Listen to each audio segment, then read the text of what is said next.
Grant Hofferman. Ben Burns. Ivan Son. Jenna Sweeney. Jacqueline Art. Alex Jacobson.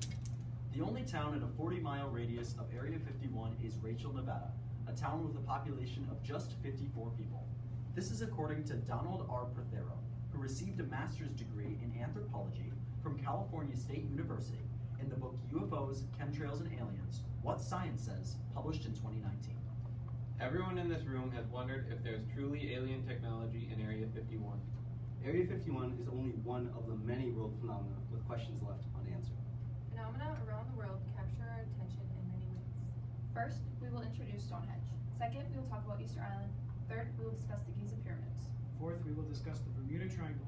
Fifth, we will discuss the Suicide Forest. And finally, we will discuss Area 51. Now let's begin by discussing Stonehenge.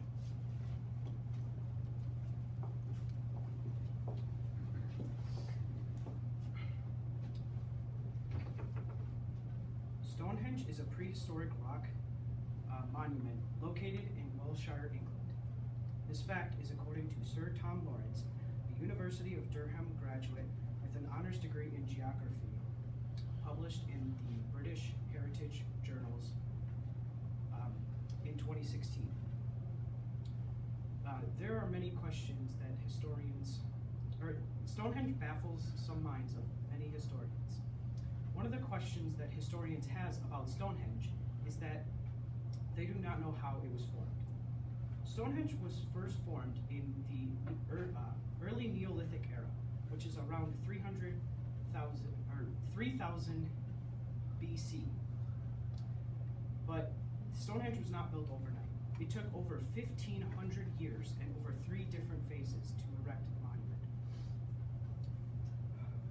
Stonehenge was originally made with 80 stones, but now is down to 43 stones due to erosion.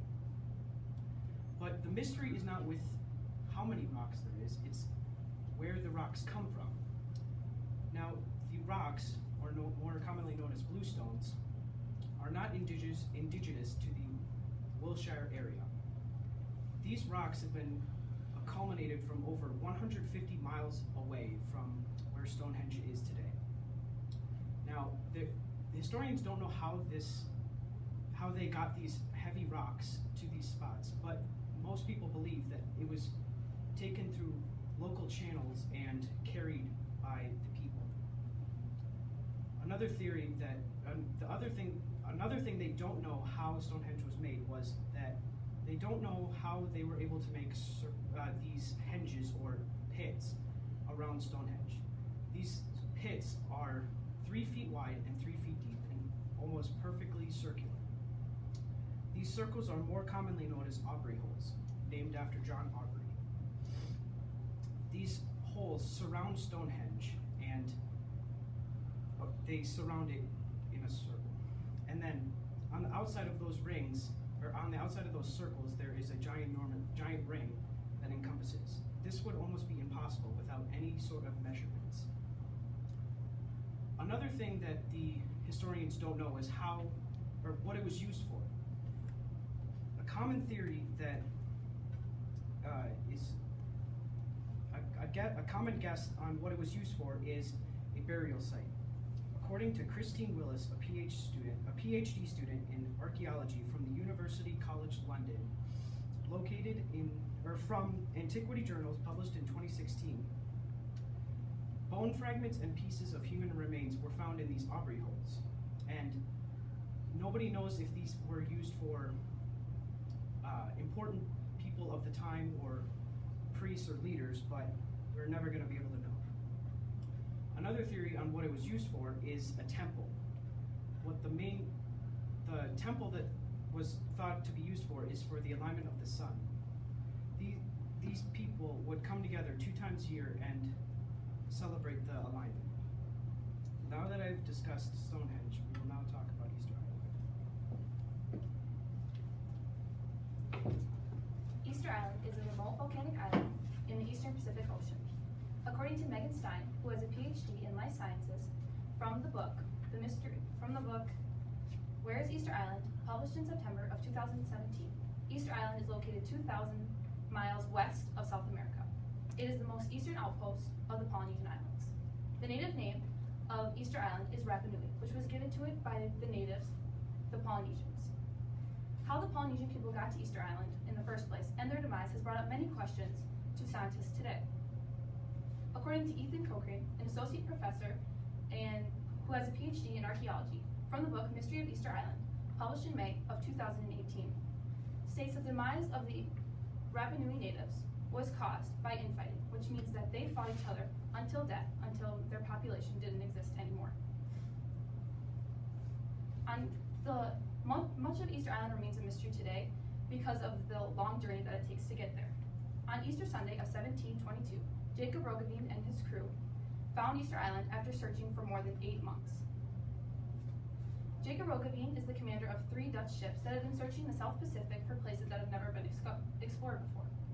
After a long 8 months, they finally saw smoke on the land. Where there's smoke, there's people. After about a day of being in the water, they were greeted by an excited native who canoed out to their ship. After being on the water for about 3 days, they were finally able to set foot on Easter Island. He immediately named the island Easter Island because of it being Easter Sunday. Jacob Roggeveen and his crew had so many questions about the Moai statues and about the Rapa Nui natives themselves. But because of the difference in communication, he was unable to get his questions answered. Thankfully for us today, scientists' extensive research has allowed our questions to be answered. People around the world are captivated by the mystery of the Moai statues. There are 887 statues around the Easter Island. Most of these statues are found in the stone quarry of the island, which is called the Rano Raraku. These statues have all been found in different stages of completion.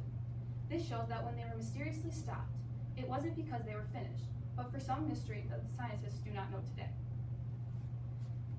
What is amazing about these statues is how the Rapa Nui people were able to transport the materials, but scientists do not know, even though there are many theories behind it. What we do know, however, is that they are made from solidified volcanic ash. They were carved using basalt stone picks. Most of the time, like in the picture I showed before, all we see are the heads of the Easter Island natives, but many bodies have been discovered, from the shoulders down to the feet. Most of Easter Island and the Moai statues continue to remain a mystery today. Now that I have talked about Easter Island, we will move on to the Giza pyramids.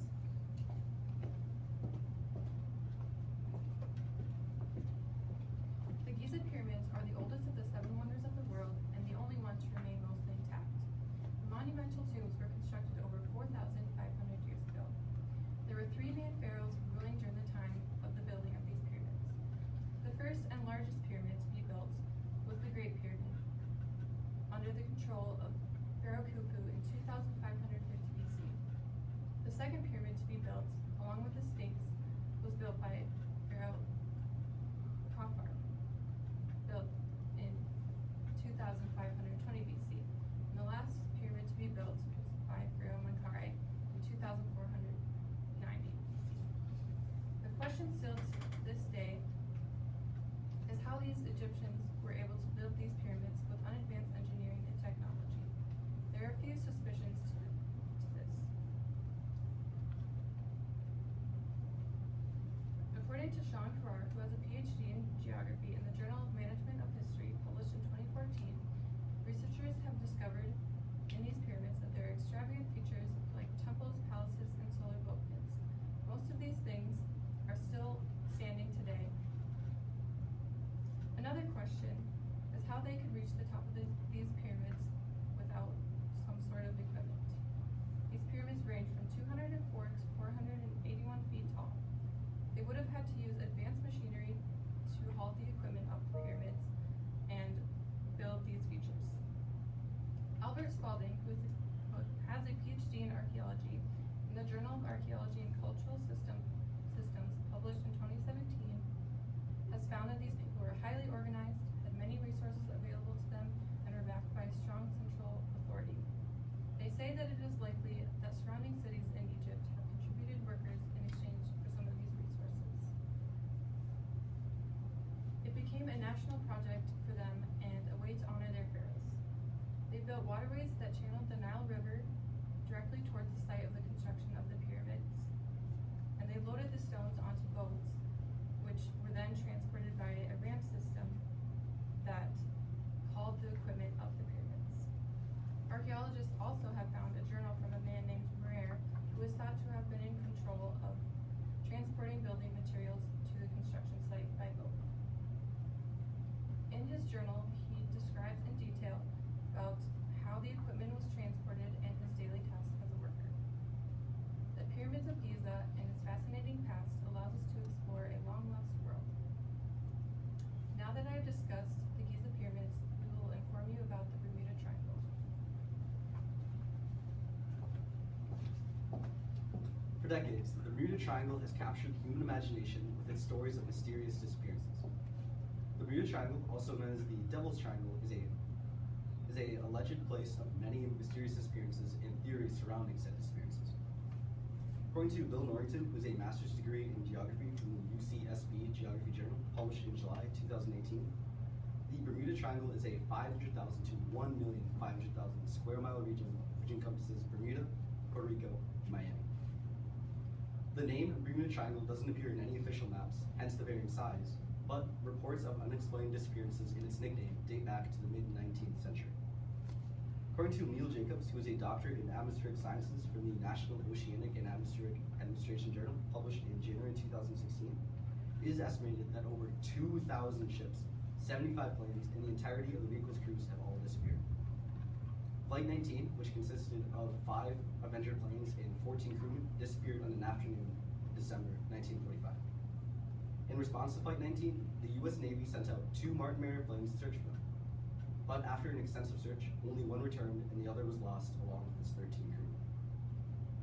Perhaps the most famous disappearance is the disappearance of the USS Cyclops in 1918.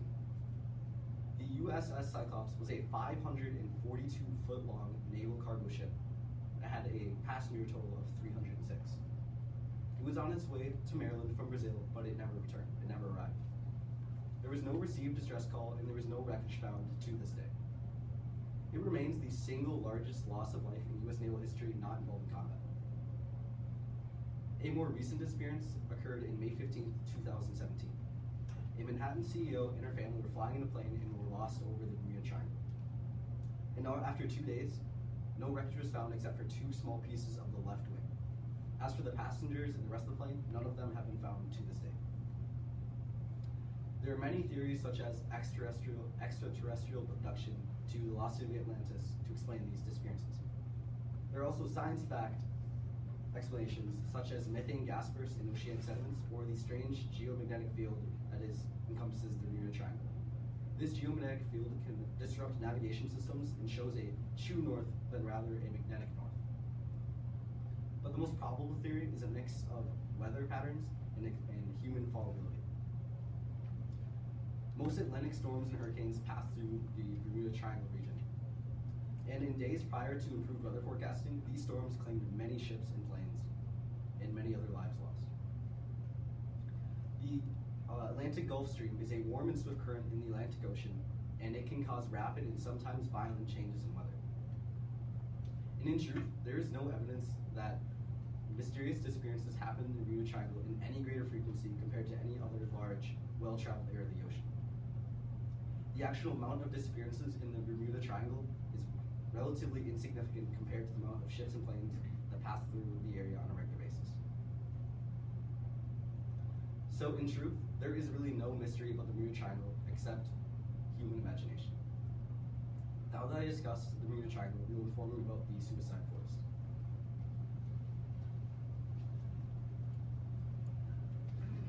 The Suicide Forest is a forest located on the northwest flank of Japan's Mount Fuji. The forest is actually called the Aokigahara Forest. However, due to the vast amount of suicide that happens within the forest each year, it received the name Suicide Forest. The forest is full of large trees, vines, and thick undergrowth.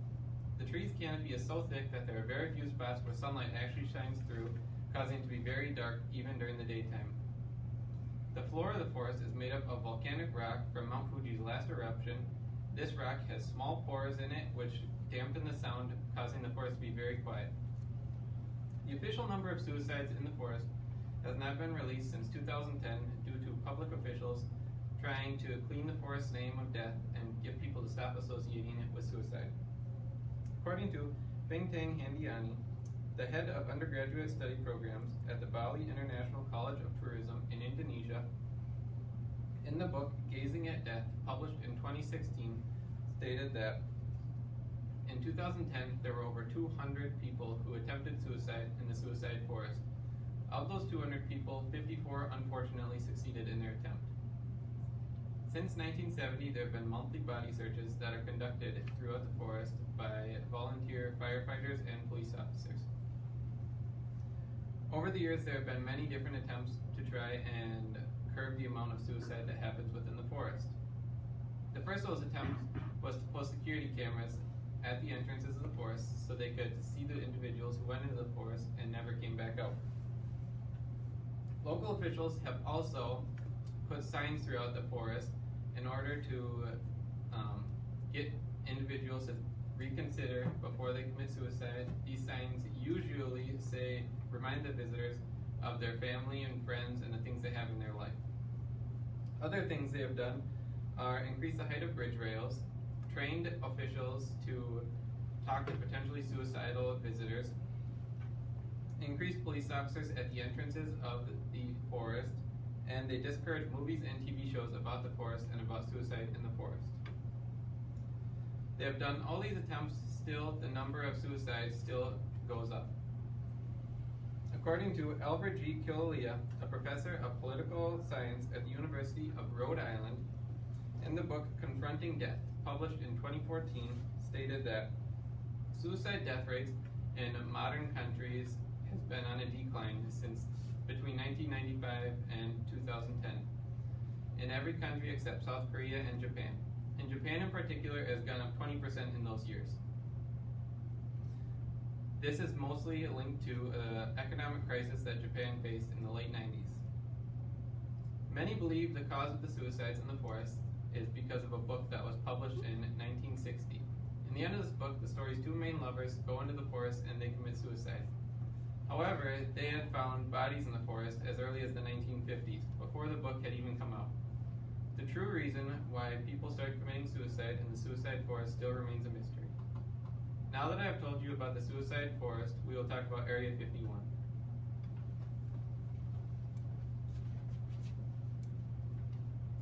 Area 51 is a region with a large amount of mysterious activity. It is located in an extremely remote location about 3 hours north of Las Vegas, Nevada. It is a section inside of the Nevada Test and Training Range. It is not really known how Area 51 got its name, but there are a few theories. According to Thomas Carey, who received a master's degree in anthropology from California State University in the book UFO Secrets Inside Wright-Patterson, Eyewitness Accounts from the Real Area 51, published in 2019. The most likely reasoning for the name is due to the fact that it is across from the area with the code 15 on the Atomic Energy Commission numbering grid. It is likely that they took the 1 and the 5, flipped them around, creating the number 51. The United States government insists that this place is nothing more than an Air Force training facility, but many people think that there is more to it than what the government is telling us. Over the past few decades, the location has become a center for many theories. This is mainly due to the extreme secrecy surrounding the base. Its extremely remote location is a perfect example of this.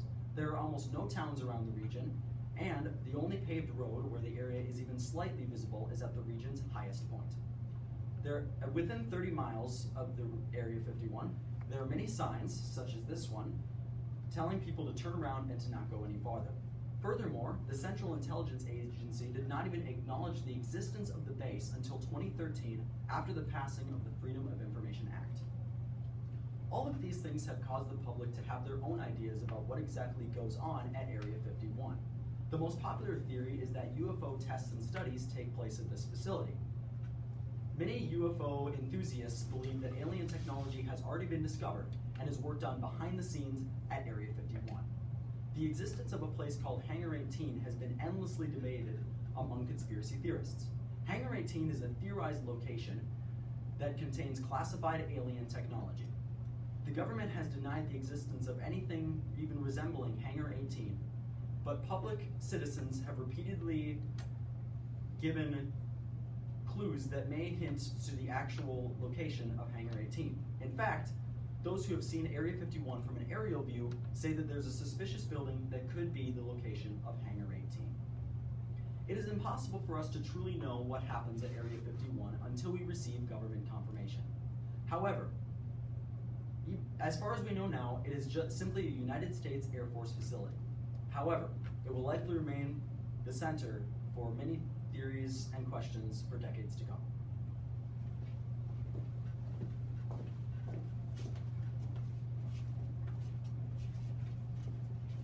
First, we talked about Stonehenge, then we talked about Easter Island. Third, we talked about the Giza pyramids. Then we talked about the Bermuda Triangle. Fifth, we talked about the suicide forest, and lastly, we discussed Area 51. Phenomena around the world capture our attention in many ways. Even the 54 closest people to Area 51 may never know the real truth behind it. Many world phenomena are a mystery, but in truth, the only mystery is our obsessive relationship with the unknown.